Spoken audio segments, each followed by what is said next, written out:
Hi, everybody. Welcome back to another episode of the Power Podcast, subtitled The R&R Show. Yes, taking over. Yes, you have Relly and Ra, a.k.a. Nicole and Sarah. And today we have a topic that we love to actually talk about because it's more common than a lot of people might think. It's when and how to train an injury. And we said train an injury, not avoiding training an injury. Take note of that. It's a big and common misconception of I can't work out because my whatever injured body part here hurts. Mm-hmm. Number one thing we can recommend is do not stop moving or exercising if appropriate altogether. Yes, Number one. important. Yes. And, just here at Power, obviously we are a gym. A lot of the most common injuries we see are or hear about knees, shoulders, back, and hips. Head, shoulders, knees, and toes, knees, and toes. Sing it in your head as you're listening. With this, it's scary when you get injured. Mm-hmm. And the first thing you want to do is avoid that area altogether. Oh, yeah. And that couldn't be further from the truth because the whole goal is to strengthen the area and around the area. And we've definitely mentioned Dr. Justin Farnsworth from PPSC, Pain-Free Performance Specialist Certification. A quote that he said that resonates with us is, physical therapy is just training with an injury. Nothing else should change.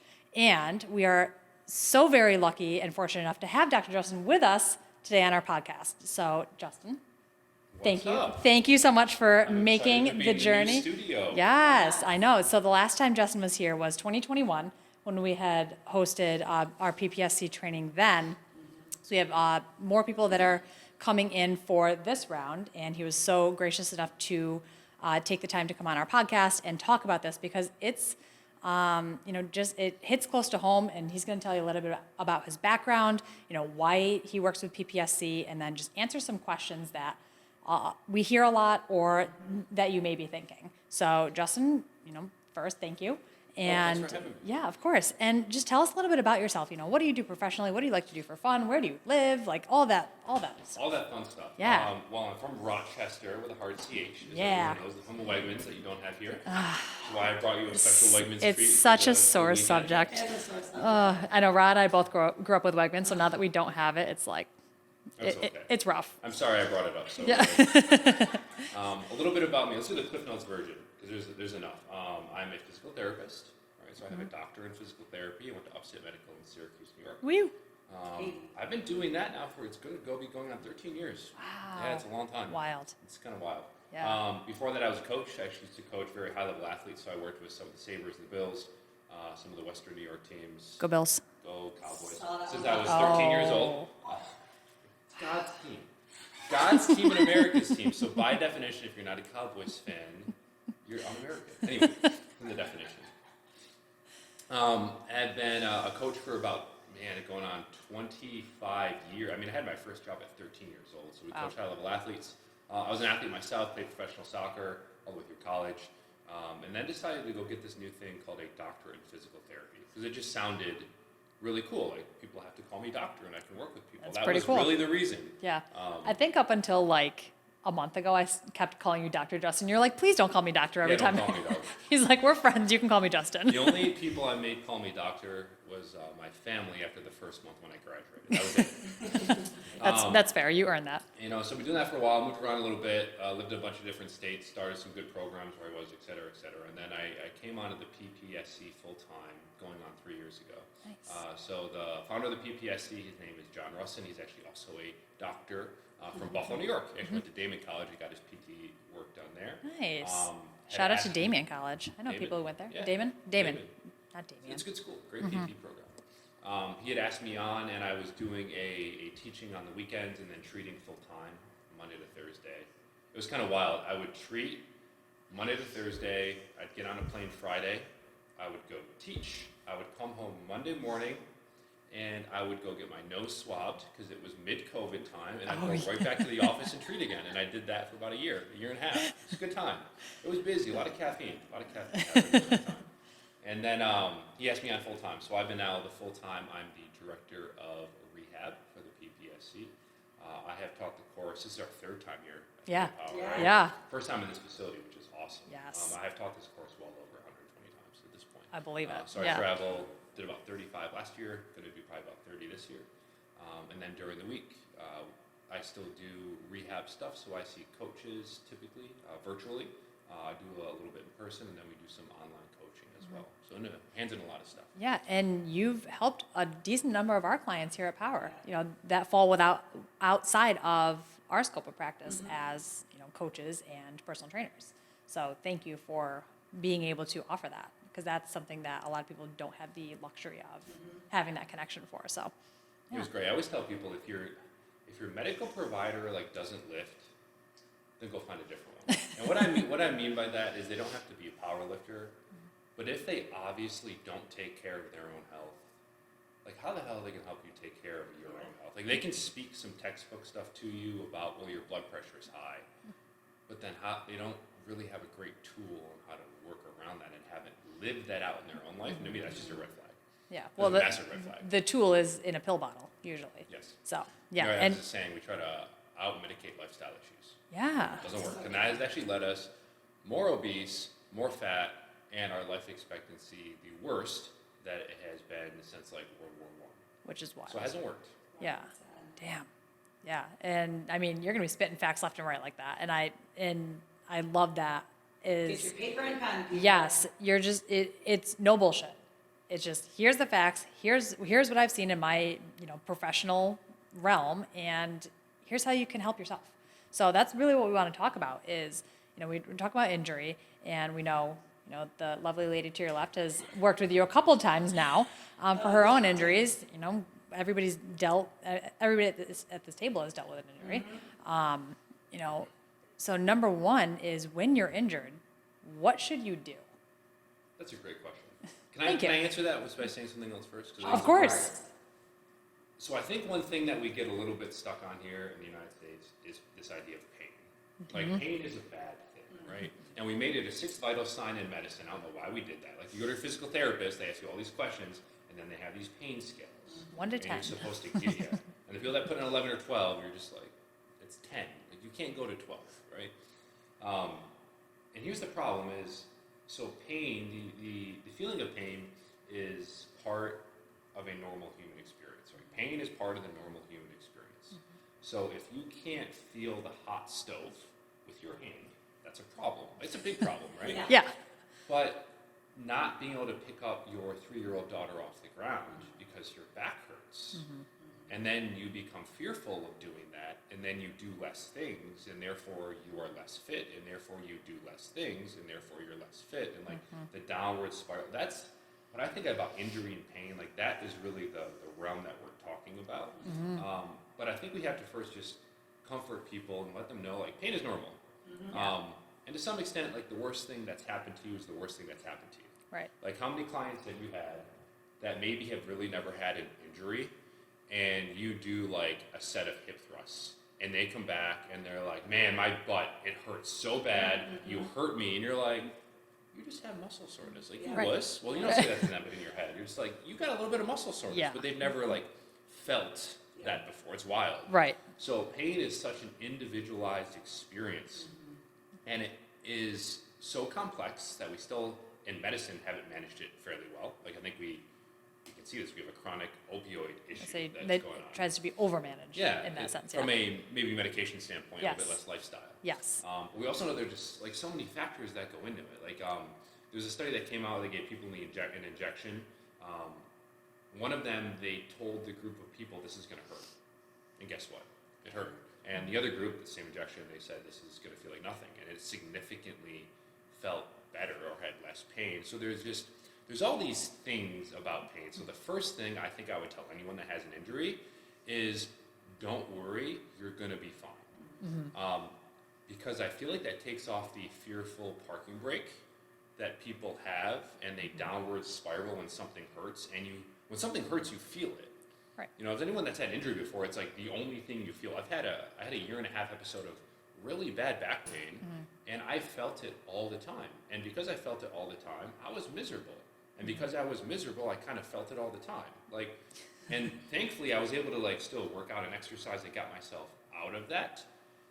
But it was more of the creating optimism around you're gonna be fine that I think is important. And that can be traumatic stuff, fall and break your leg. you are going to be fine. It's going to take a while, right? Yeah. The stuff you guys probably see is like the typical, my back hurts, like this thing on my shoulder. A lot of these non-traumatic musculoskeletal injuries, as long as you don't pick the scab, they really end up doing fine over the course of time with really no intervention. That's the crazy thing. We need physical therapists. We need medicine, but I think a lot of times we over-medicalize pain and we over-treat pain, especially around the low back. Yeah. And the research tells us we actually don't really need to. I'll throw out one more stat. Is 90% of Americans will have at least one episode of debilitating back pain in their life. Like I can't touch my toes, like my back hurts, right? Yeah. The same amount get better with no medical intervention, Which is wild. which is insane. Yeah. Because what do people usually do? I gotta get an image. I gotta go to my Oh, doctor. yeah. Yep. I need this, I and need to that. stop doing it was this exercise. I need to not do that exercise ever Yeah. again. It hurts every time. Yeah, so I think it's a long answer to the question. No, But the quick and simple one is first realize with the common like chronic-ish, this is my shoulder, I sit, my back, it will get better. And I think the biggest thing we have as health professionals and coaches is putting you in a situation where you have a sensitive tissue, like your knee, for example. But how can I make that thing non-sensitive and still make sure we're giving you physical adaptations that we know will help that thing never happen again? Yeah. I love perfect answer. I mean, and there's we always say like when you're experiencing, we say pain, is it pain or is it discomfort? Yes. That's a big thing. And Huge. people are like, oh, it's not painful. I feel it. I'm like, oh, is it Great. burning? Great. Good. We'll lean into that. We want you to feel it.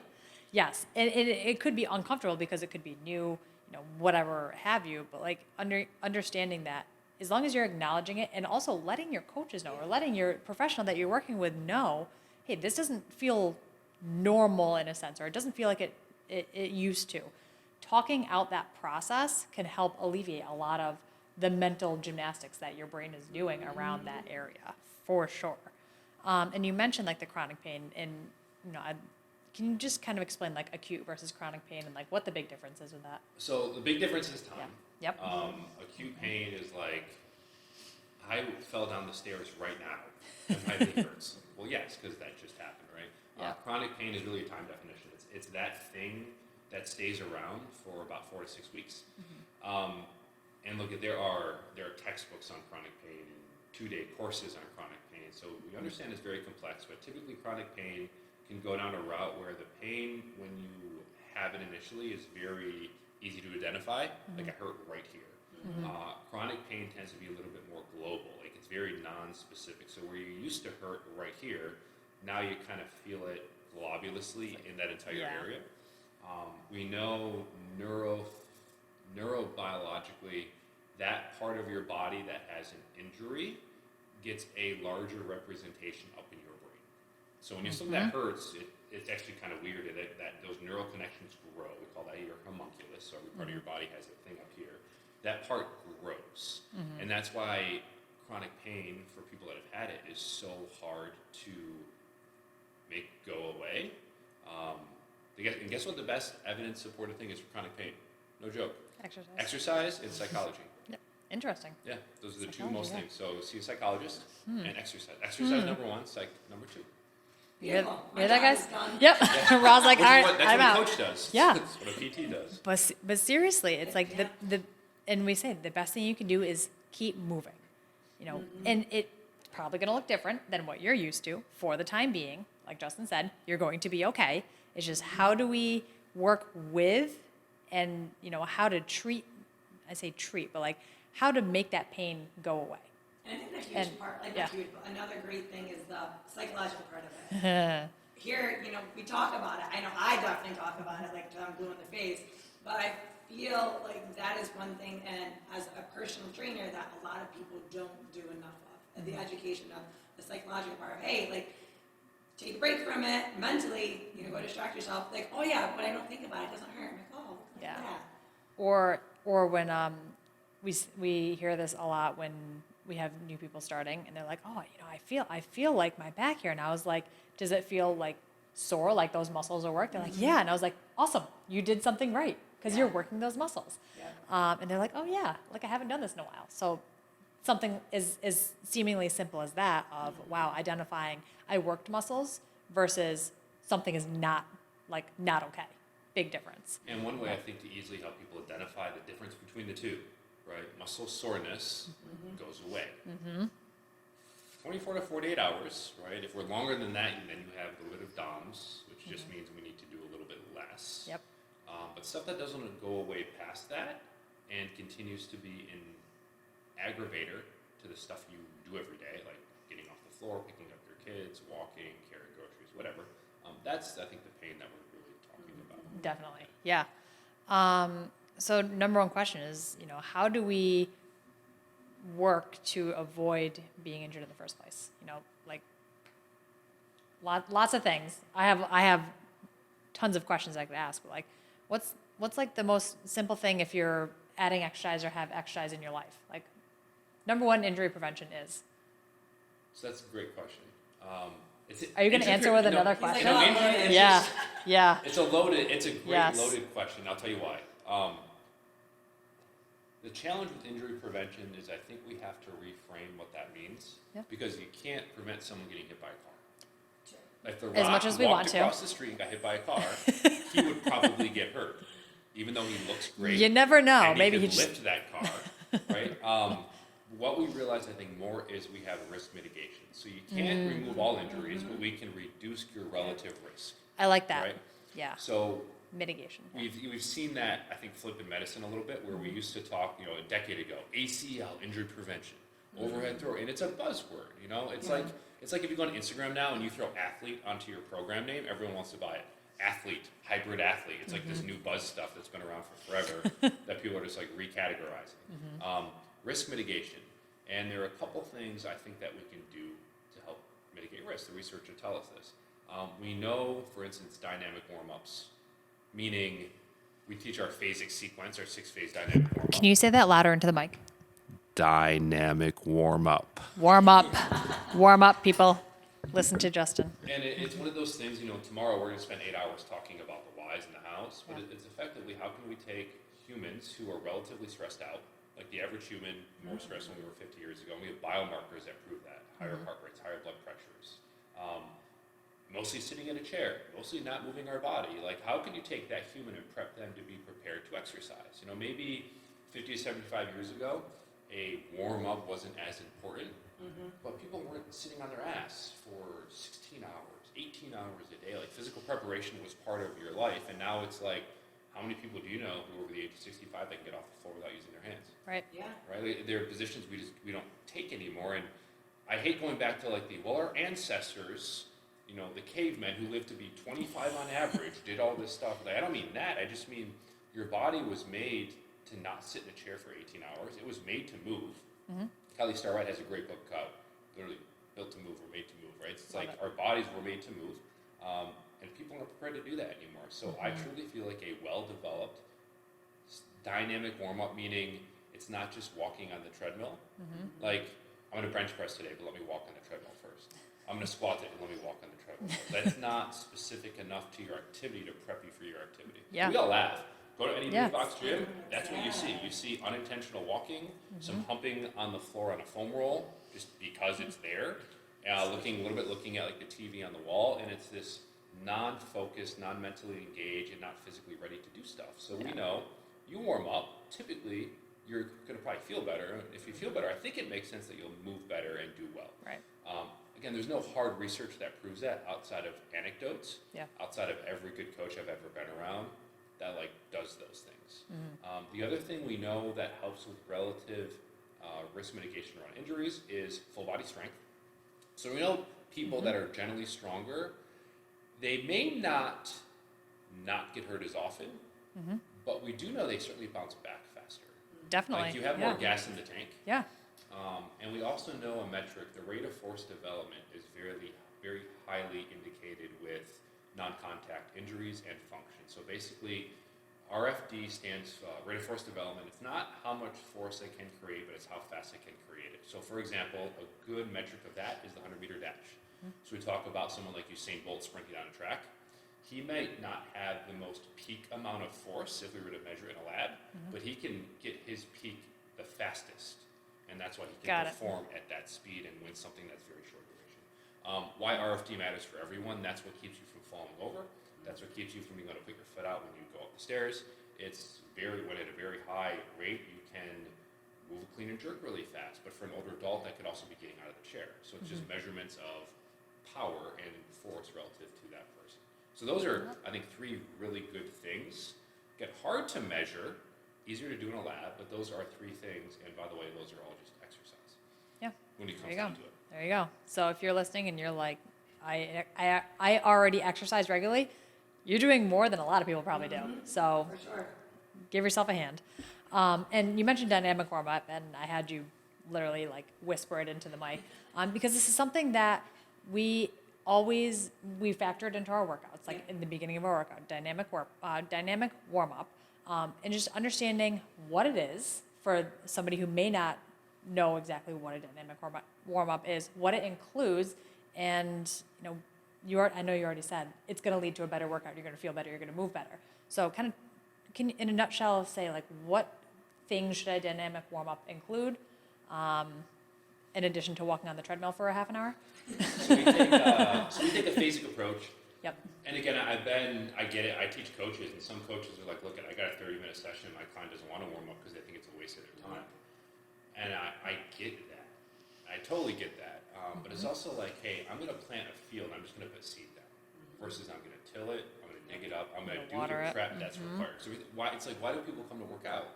To feel good, to look good, and hopefully be able to pick up their grandkids. So if we have this long-term thing in mind, and we care a little bit less about performance in that day, and more about performance in the long term, then speaking into existence, like why we should warm up, I think is pretty easy, like in that environment, right? Right. The phasic approach that we have, we talk about a 6-phase dynamic warm up. Quick and dirty. Get people ramped down to ramp them back up. So if you think about your typical client and just life in general, like people are generally stressed. They're living a little bit kind of up here. And if I want to prep them, help manage maybe chronic pain and get them to move better, I need to be able to bring them down to a state where their brain's ready to accept that. Yep. So we look at things like foam rolling. Like foam rolling, soft tissue work, Theragun, etc. It's the same reason every good therapist does manual therapy first. It's a control, alt, delete for this. That's all it is. He went into his brain.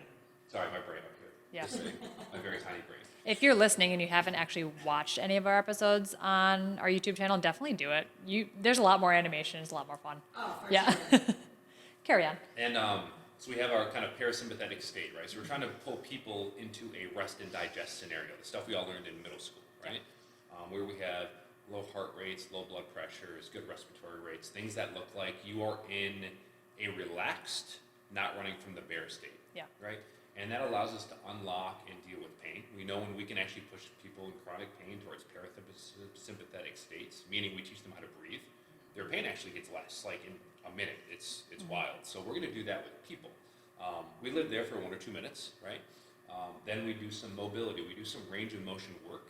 And the reason we do that is you unlocked that range of motion by taking off the parking brake, and you took off the parking brake by foam rolling. So it builds kind of systematically on itself. Then we like doing some little corrective exercise. So corrective exercise, we have a long way of how we define what that is. But effectively for us, it's can we give you more active control over your passive range of motion? We call that the motor control gap, right? Can we help someone move well and move better? And when I say move better, really that just means can you do more shit on purpose?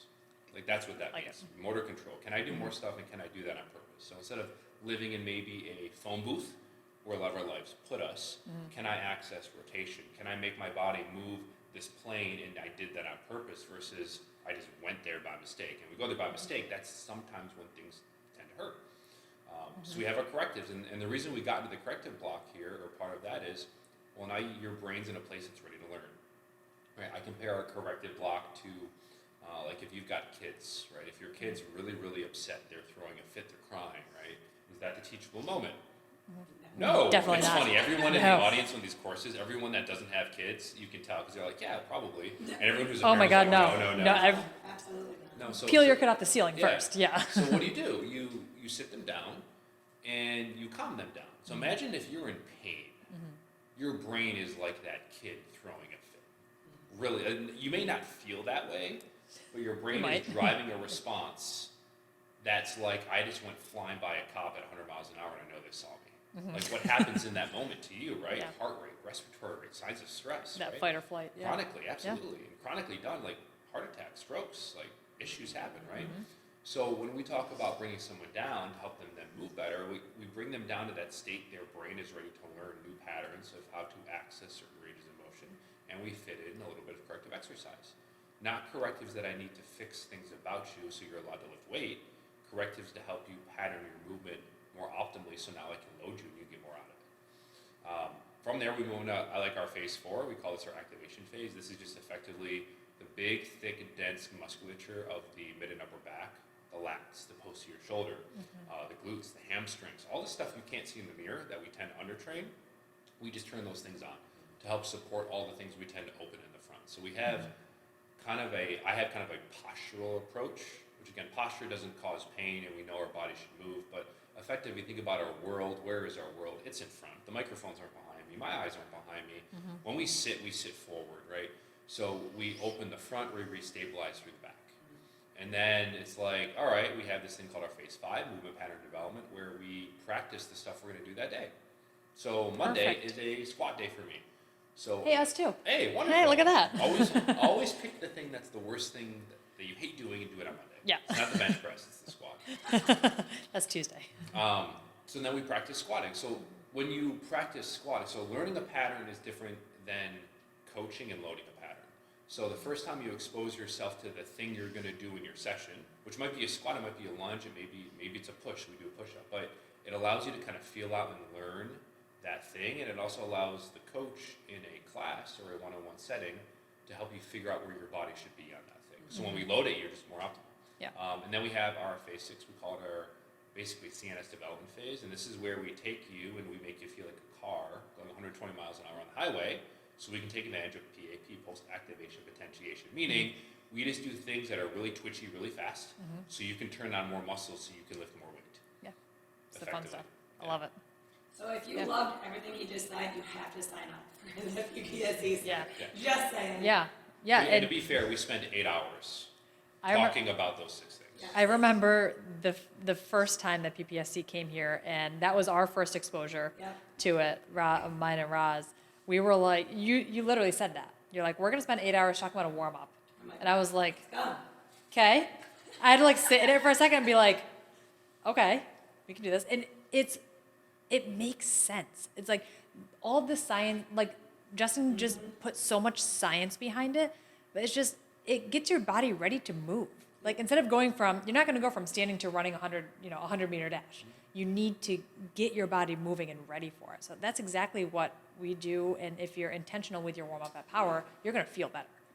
And yeah. the best thing about every warm-up is customizable for that person in front of you, right? So if someone has a cranky low back, how they prep to squat should be way different than how someone who has a stiff ankle should be prepping to squat. So Yeah. that's the other cool thing. And it's hard in group settings. I For get sure. it. You can't customize everything. It's easier in one-on-one, and that's fine.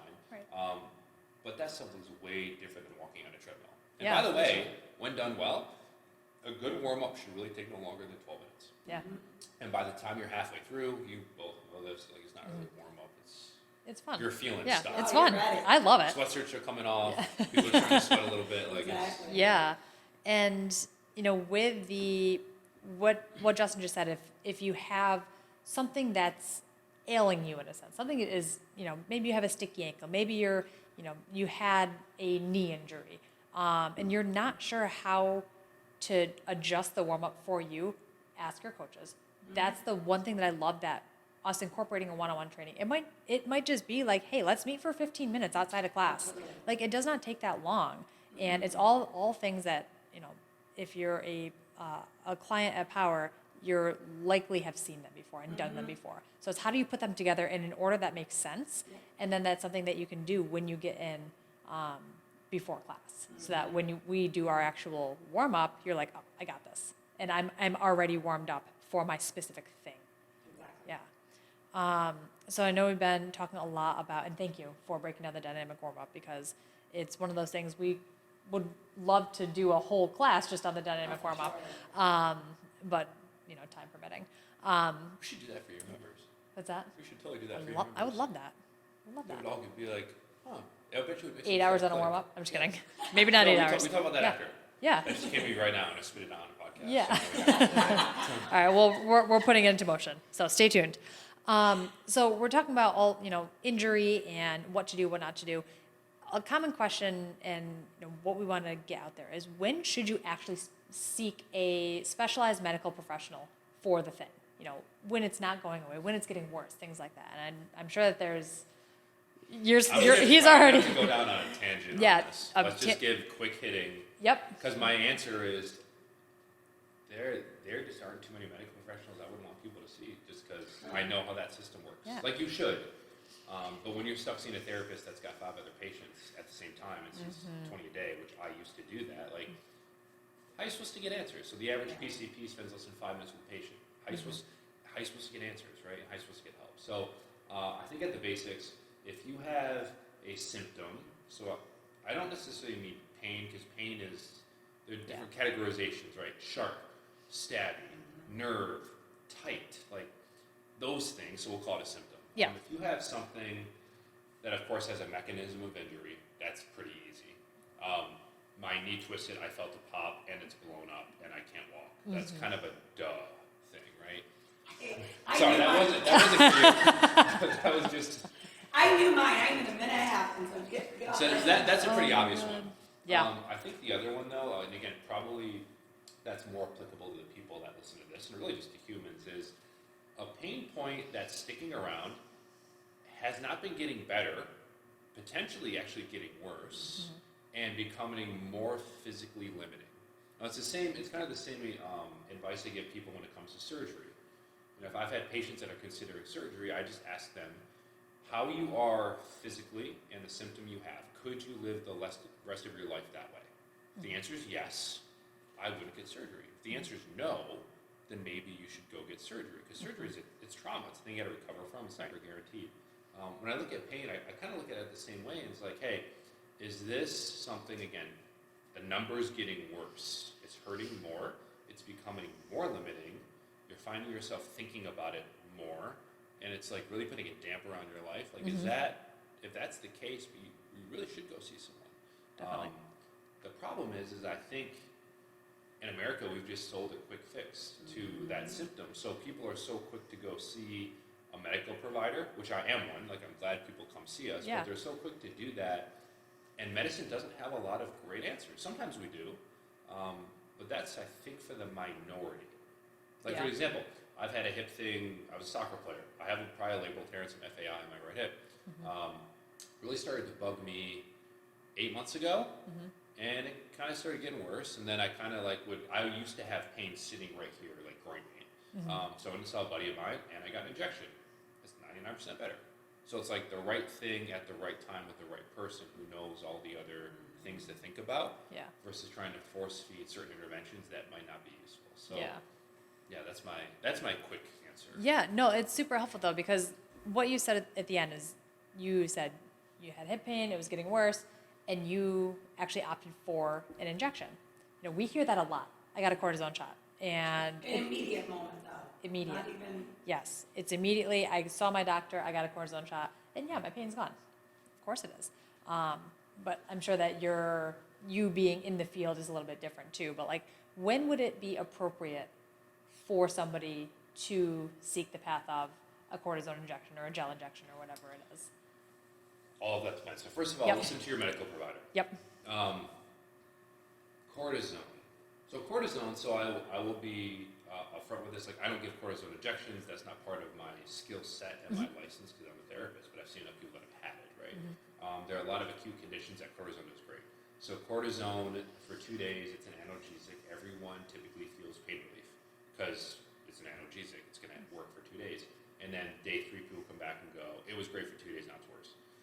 That's either they didn't have an inflammatory process in the area, or that's what happens very commonly. People feel so good, then they overdo it and they rehurt the thing, and they forget to rebuild themselves up. Yep. I'll be honest that young, healthy people with good joint structures, I have found, tend to do well with cortisone. The more you get them, the less effective they generally are. But it's one of those things. There are so many there are so many unique uses of when we would use it. Just because something hurts doesn't mean we would or we wouldn't. So it depends on what hurts, what we think hurts. Like, How you're long not going to those use a things, cortisone injection for bone pain, but you would use it for labral pain. Yeah. You would use it for maybe an acute lateral epicondylitis because I played way too much tennis. Like, so it also depends on like the actual structure that's hurt.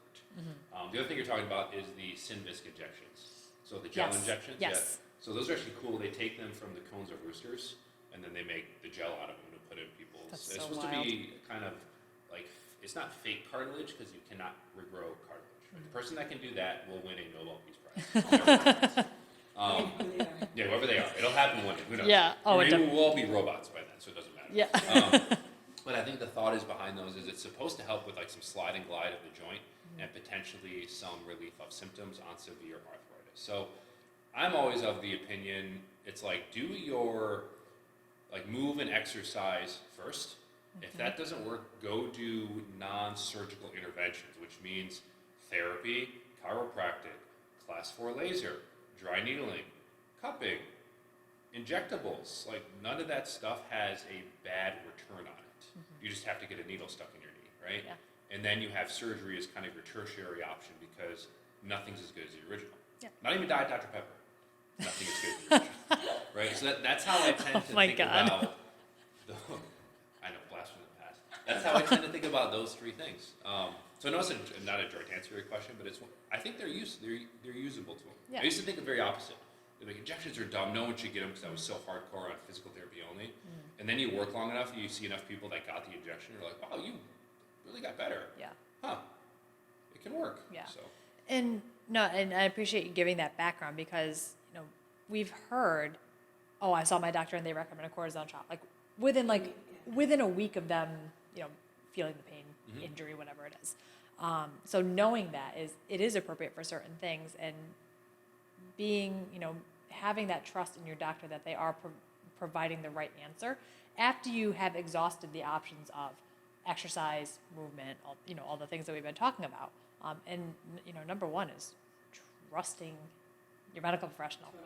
yeah, and That's huge. They have a different perspective too. If I could share it, so a couple things like the timing of cortisone is important. So it's like if you get a cortisone shot on something you've had for 3 years, it's probably not going to help because there's probably not an inflammatory process to clean up at that point, right? So the timing of it matters, which is why I think a lot of people get it recommended early. And I can understand why people would shy away. I think there's a lot less trust in medicine than there used to be. And I think that's a good thing. I like it when people are engaged in their own health. But it also can go so far the other way where you're like, oh, they said cortisone, and if I do that, then I'm going to lose my arm. It's like, it's not how it works. But also, now if you just imagine being a physician or an orthopedic, and you've got to see 30 patients in a day because your hospital demands that's how much you have to make so they continue to make money and create profit, right? Yada, yada. And you have a patient coming in and they say, this hurts. And you just sit there and tell them, well, it's going to get better on its own time. Versus doing something to them so they feel like you heard them and had something done to them. You know what I mean? They want an immediate They result or want instant something gratification. done, Yep. right? And the other reality is you can shop around for docs. So imagine also you had a patient or who's been a patient of yours for a year or two, and you refuse to give them a medical treatment, and they're just going to go find someone who will. So I look at medicine is hard. You have a license, you can get sued. Like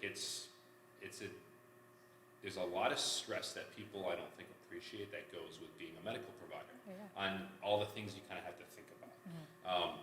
So that's just a perspective that I used to never have, and then I've been fortunate enough to spend enough time with surgeons and surgeries and office visits, and you start to see kind of the other end, and you start to realize that a lot of that actually makes sense. And the last thing that therapists like myself forget to also think about is probably the amount of patients I haven't seen who got an injection and felt fine and they never did go to therapy. So you get kind of the confirmation bias. Yeah. People that come in that had a messed up surgery and you're like, that surgery is horrible for you. When it's maybe they were the 1 out of 1,000 that had that result. Yeah. So just another way to think about it. Yeah. I think that would be fair. Definitely. Oh, more than fair.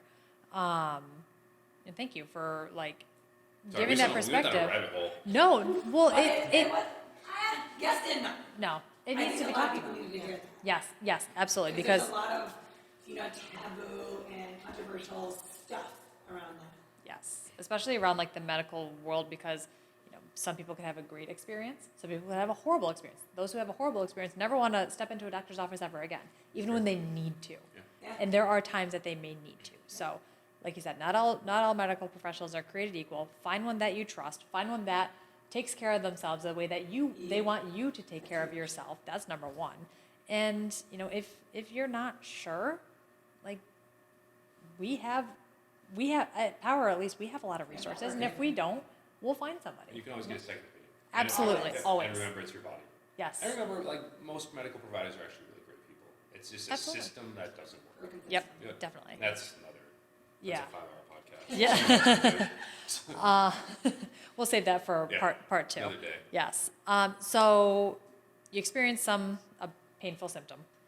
When should somebody return to testing movement, doing movement after that? Can I just cop out and say when your medical provider says you should? So No cop-outs. So here's the thing. So it's not just the absence of pain, right? So like the presence of pain does not mean you're injured. The absence of pain doesn't mean you're not injured, right? Yeah. So like that's only a symptom. Right. I mean, honestly, you should return to activity daily, like depending on what it is. Like if you just had surgery on your leg and you're not supposed to wait there for 8 weeks, then you shouldn't do that. But the general aches and pains that we tend to see, which rules like the gym culture, you should still be moving your body that day. Broad arm, like smiling. You should just find a different position. So, for example, and this is why we talk tomorrow. We'll talk about a progression continuum. It's like find the stuff you can do well. So if you cannot do a RDL, right? So the position where you maybe have dumbbells or a kettlebell, you stick your butt back to close the door, the car door, right? Yes. The thing we tell people. My favorite and you're leaning analogy. forward, Yep. so it's for the booty, Yep. for the lats, for the low back, for the hamstrings. If you can't do that and it hurts, that doesn't mean you can't hinge. It just means we need to find a more successful position for you to hinge in. So something like a glute pull through is a good option because it's a non-vertical load. So instead of the load being up and down, it's going horizontal. A lot less stress on the low back, and that's where you'd stick your hands between your legs and you'd pull a band. It looks kind of funky, like you're humping the air with a band, but it works great.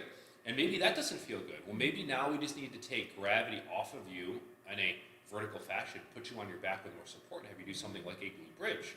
So it's still directed. We're doing less on a bridge than an RDL in terms of RDL has more muscles, right? The bridge doesn't have the lats because they're supported, right? It's just mostly booty and maybe some hamstrings. Yeah. But it's still working the human movement pattern of a hinge, which if you pick anything off the floor, we know we have to do, right? And it also works the muscles people tend to not want to work because we can't see them in the mirror, right? Right. So booty, hamstrings, lats, low back. So unless you're a booty influencer, there's no one else that's like direct working their ass that much because it's not your pecs and it's not your delts, it's not your biceps. And you laugh. Well, walk into any gym. It's and so you know true. I'm right. It's so true. Yeah. I'm laughing because So that's just one example. Yeah. What if you guys are doing goblet squats? It's a great movement, very common in gym facilities, right? What if I can't do that? What's next? Well, could we do a TRX assisted squat? Now I have less load, so I can't do that. Can I hold an isometric, like a wall sit at a certain angle on the wall, maybe even hold a little weight? So you still fit in the pattern because you got to get off the toilet, right? And out of the chair. Right. But it's just finding what you can do. So to answer your question, outside of there being some big red flag, no, like you should move. And I have had plenty of, as a medical provider, like I ride the edge. I push my patients fairly hard. Sometimes it backfires. Sometimes, most of the time it hasn't. It's just finding the hardest thing they can do that doesn't hurt and then do that. And then build upon that with a step-by-step progression. Yeah, love it. And, kind of part 2 of that question is when you do that, how do you make the most, when you can you tell that you have a young child? Oh no, I've always been this way. Can you tell that I'm sitting next to a young child? A mid-30s child? Later So 30s, thank you. when you reincorporate movement, how do you make the most out of your recovery process? Because like you're saying, if you can't do the thing that for whatever reason hurts or whatever, what should you focus on? What should you not focus on? Kind of a broad question, and take that however you want. No, it's a good question. So what should you focus on? What should you not focus? I mean, I think first things first, we should be focusing on success. So I can't emphasize that. Like again, what can you do? Typically, if we're talking about an injury, you're talking about people that are generally load intolerant. So what can you do, and what can you maybe get a lot of volume into it? So I think as coaches and even medical providers, we have things, volume knobs we can turn up and down. That can help us with physical adaptation. So where a lot of people like to chase load, like that's my perception of me getting stronger, being able to lift more weight. At some point, you can't lift the car. So I think to answer your question should really just be the answer around how many different ways can you get someone stronger? Because what's the ultimate goal? Get them stronger and make their tissues in an environment that they're just going to heal. Like nothing we're going to do in the gym is probably going to make something heal per se, right? Outside of maybe some isometrics, maybe like some BFR, things we know have a little bit of property on healing, but progressively loading tissues we know helps a little bit with that healing process. So it's like, what can we do to make someone stronger? Lift more load, okay, well if that's out, do the thing longer, do more of it, do it with more time under tension, so slow it down, do it in a different position, so feeding in kind of novelty.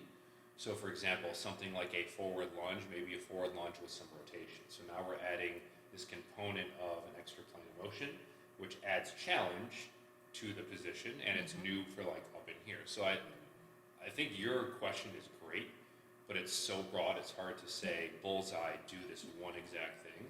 But I think the answer simply becomes, what can I do to make someone stronger? And I have lots of variables I can tweak. But especially when someone's injured, realize the first variable you're not going after is probably going to be just like lifting more weight. So I shouldn't just suck it up and hope that it goes away. No pain, no gain doesn't work. Doing the thing that hurts only makes the thing that hurts worse. Yeah. As our CEO, Cliff Harsey, said, I'm going to say this live on a podcast, it's like, Oh, you if go to it's the a gym- if it's a clip Cliff quote, It's like, just yes. don't go to the gym and just keep hitting yourself in the dick. It's like, I wonder why it hurts. It's like Oh my goodness. Oh, that's awesome. common sense, people. It- It's a superpower. Yeah. Common sense. It's Yeah. not common anymore. Well, and another thing that I'm going to kind of latch onto that you said was like time under tension and do something that feels good longer. So like we think of something like it is, and think of something like mobility versus flexibility. You know, should I just be like stretching, or should I just be resting, or should I actually be doing exercises?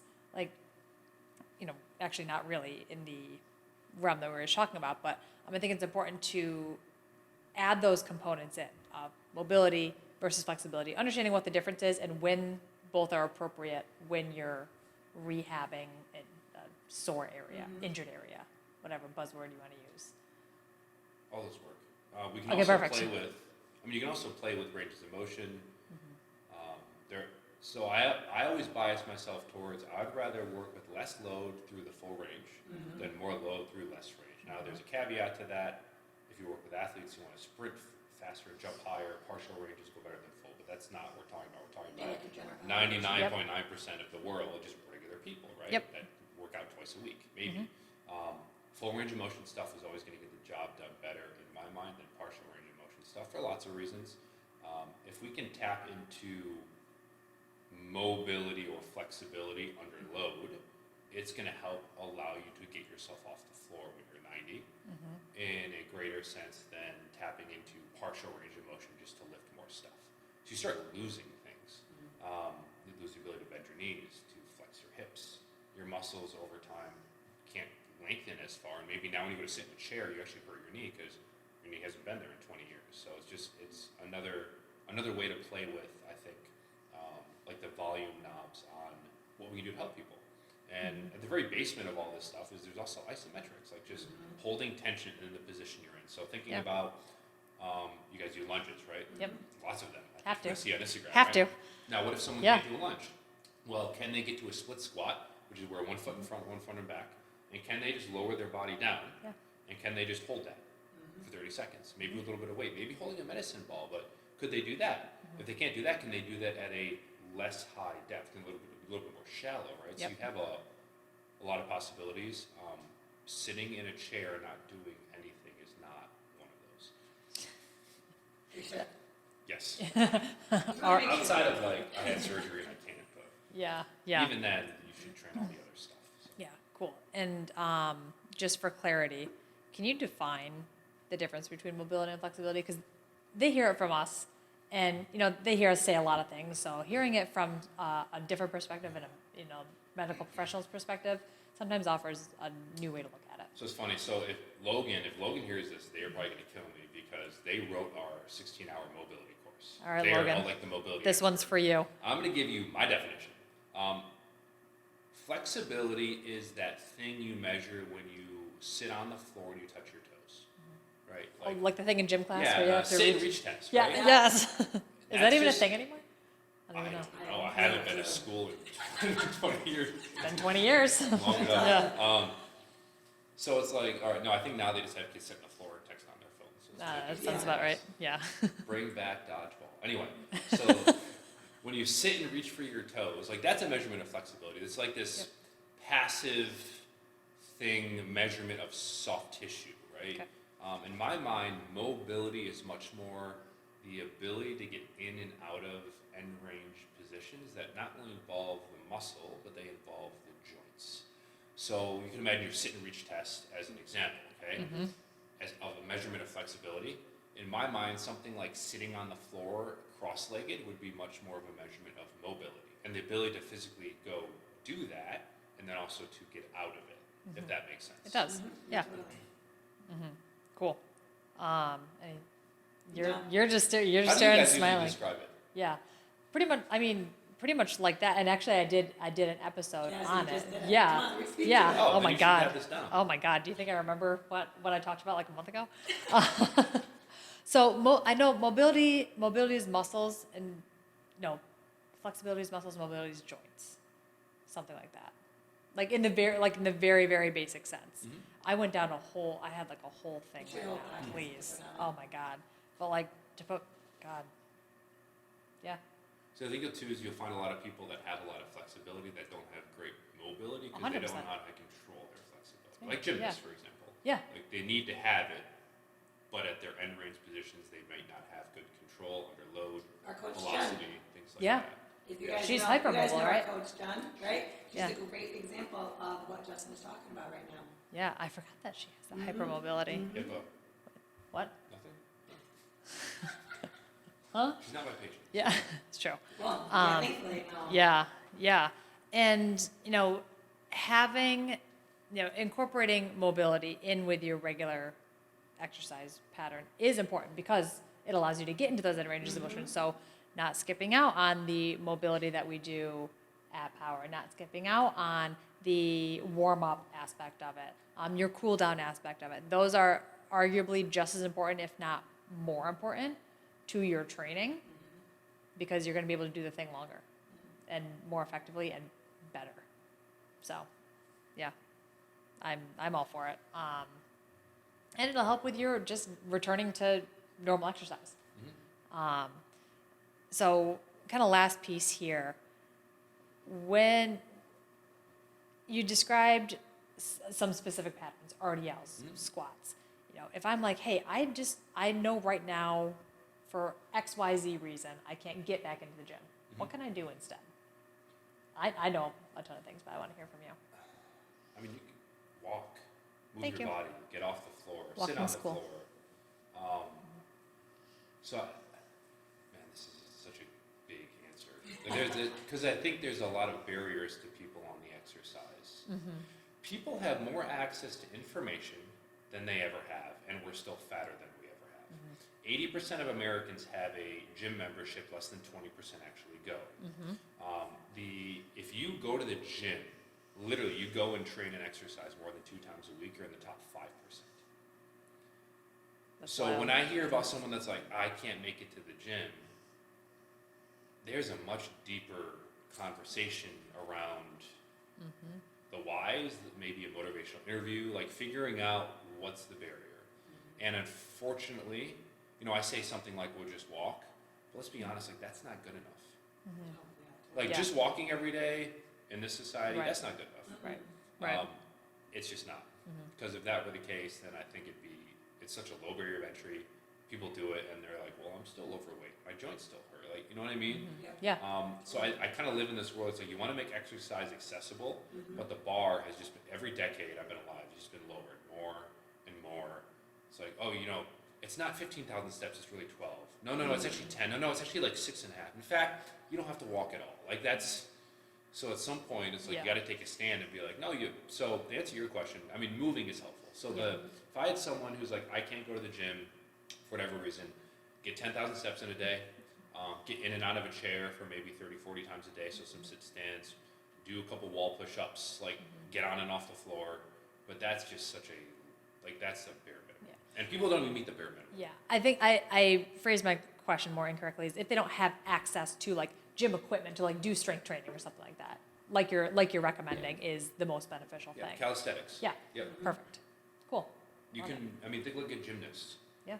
They don't lift a weight minus their own body weight. They just do it in really hard positions. There's a study that came out like 8-ish years ago, and they compared Olympic level male gymnasts, and they did the bench press test against NFL athletes. Oh and my the God. The gymnasts won, and they never bench pressed. That's wild. So I think it just goes to show the transference of, you don't only have to be the barbell, you don't have to be the kettlebell. Like you have all these tools, and it's more about a big picture, systematic view of how you could use those tools and like what you have in front of you. Damn. Well, I wasn't prepared for as big of a science lesson as we just got, and I Me love neither. it. I love it. It must be the coffee. Yeah. It was the coffee and the 3.5-hour drive just- for you I'm to just sit in your prepping thoughts. for tomorrow, that's all it is. Yeah, No, exactly. it's fantastic because there's a lot of great information. Yeah. If you guys have any questions, definitely let us know. We can get you connected with Justin. Yes. But I love the science. Give me the science. Like, Yeah. I'm all for it. Well, and it, like you said, we have access to so much information, more than we ever have, and it's overwhelming, and it's a lot of misinformation, and it's understanding, okay, what's right for me and what's not. The application of it. Absolutely. Again, the individualized application. Yeah. So we're gonna put. I'm gonna link Dr. Justin's or Justin's, whatever you want to call him, Justin's Instagram. PPSC has their own Instagram. They have lots of free education and just things to know. You're gonna. Sorry, I'm gonna add one more thing. Yeah. Absolutely. Is it okay if I pimp someone else's podcast on your podcast? Of course. So everyone knows Andrew Huberman. Yes. Right? He had an excellent, I actually posted on Instagram and I was like, this is the 3-hour conversation around pain I wish I could have with every patient, but I can't because it's 3 hours. It's with a neurophysiologist and they talk about pain for 3 hours. And I listened to it twice. It's really good. Was that driving to and from Albany? No. I think I just listened to it at home. And I'm like, this is really good. I'll listen to it again. So I'm a medical provider. I know this stuff, but listening to it again. So for those of you that are interested in just learning more about that, because I think it's cool to know about your own body and the experiences you have, I'll get that to you. Perfect. Your channel. But I think it's every human should listen to it. I think it's really worth it. Got a new podcast. You ready? We'll block out some time in our calendars to listen to it. Yeah. That's all right. Well, Justin, thank you again for taking time. I know you got here extra early just to be on our podcast. We appreciate you every time. And, PPSC, for those who are, whether you're a coach, a physical therapist, I know those are the two main groups of people who attend the PPSC training. It's all over the world, not even just all over the country. Are you going anywhere international this year? I'm not. We are. We'll be in Spain. We'll be in London. I think we might be running another 1 or 2 Europe. Europe's is still a little weird right now. Yeah, But it's okay. we got a couple courses. We like Europe though. Yeah. Cool. But if you're listening to this from anywhere, there's likely going to be a PPSC certification course if that's something you're interested in. If you're just interested in learning more about what it is they teach and what they do and what they feel very strongly about, between Justin, John Russin, Logan, Cliff, all the names that you had mentioned on this podcast, I will definitely add to the body of the podcast so you can just be linked with more professionals in the field that share the same values and outlook that Justin does and that we do here at Power. So the more the merrier. Awesome. You ready? Thanks, team. Thank you. R&R. Appreciate you. R&R. Yes. Okay. Fist bumps all around. If you found value in this and you know that there's somebody else in your life who will also love to hear this, please share it with them. We appreciate the reviews and just the feedback as always. And until next time, power to the people.